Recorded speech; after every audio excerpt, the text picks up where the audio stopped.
Sallallahu Alaihi Wasallam dari Masjidil Aqsa sehingga ke langit pertama, langit kedua, langit ketiga, langit keempat, langit kelima, langit keenam, langit ketujuh, sampai ke alam malakut dan bertemu dengan Allah.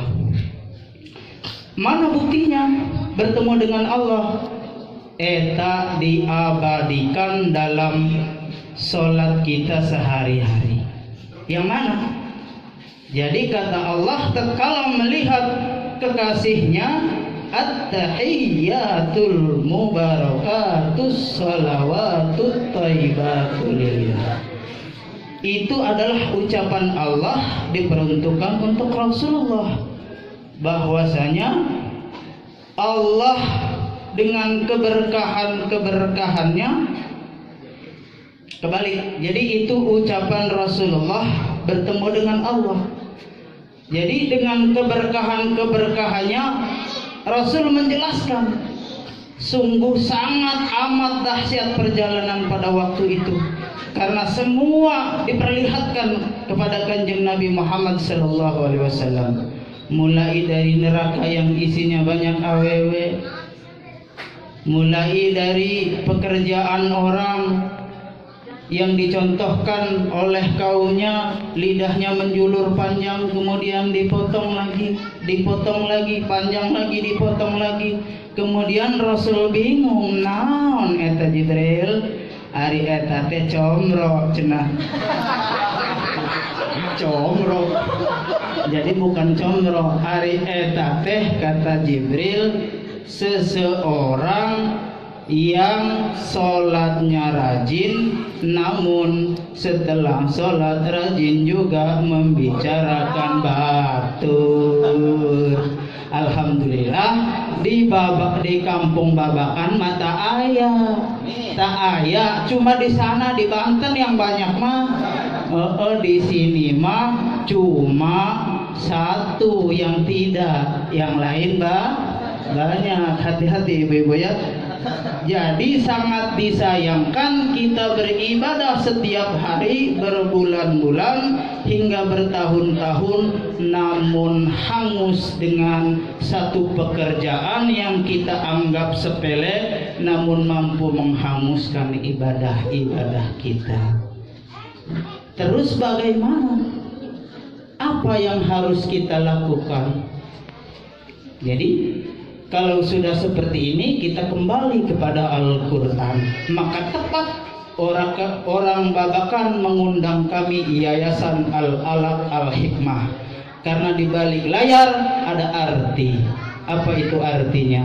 Karena kami mempunyai nama Al-Alaq, artinya itu segumpal darah. Segumpal darah tersebut tercantum dalam surat yang pertama diwahyukan oleh Allah Subhanahu wa ta'ala, yang berbunyi Iqra bismi rabbikal ladzi khalaq.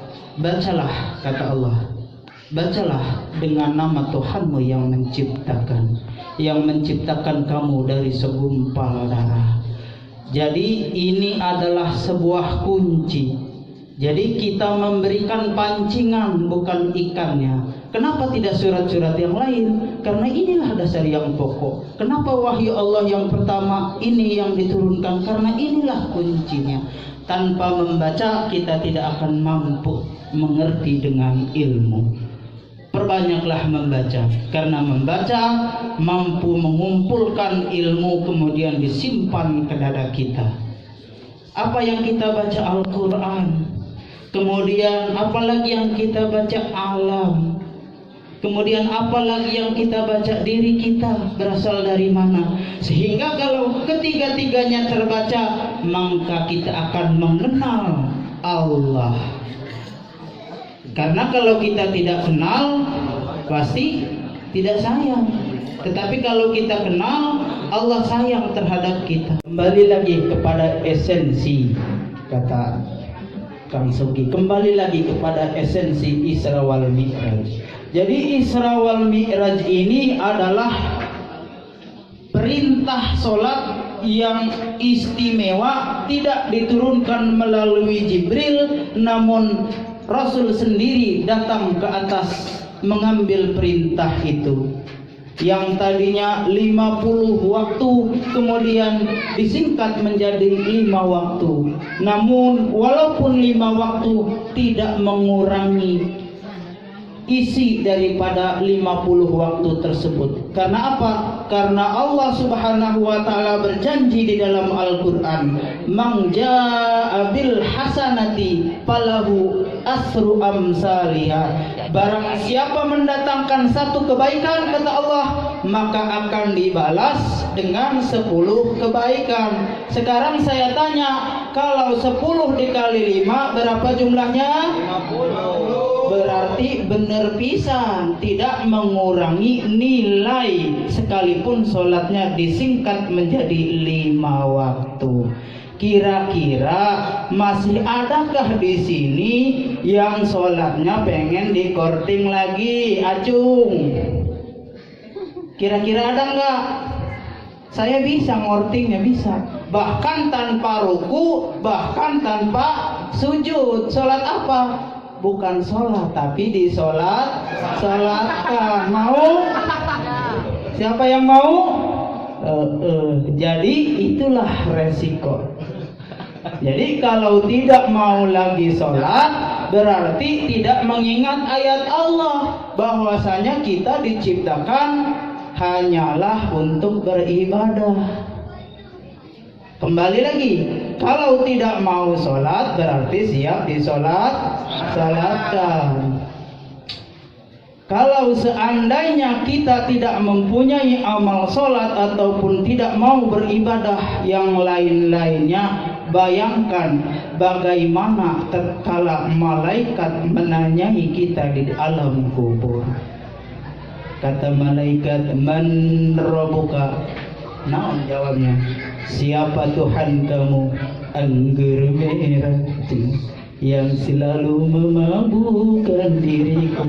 Malaikat pusing, naon eta? Ari ditanya malah nyanyi anggur merah. Ari ieu teh siapa namanya penyanyi anggur merah teh? Maggie Jet itu. Jadi langsung dipukul sama malaikat. Cetar dahsyatnya.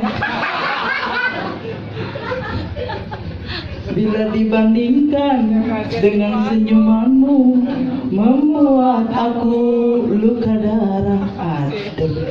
Jadi jangan sampai demikian. Kalau bukan sekarang, kapan lagi kita mempersiapkan? Kalau bukan saat ini, kapan lagi kita mempersiapkan? Kalau bukan kita, siapa lagi yang harus memperjuangkan agama Islam?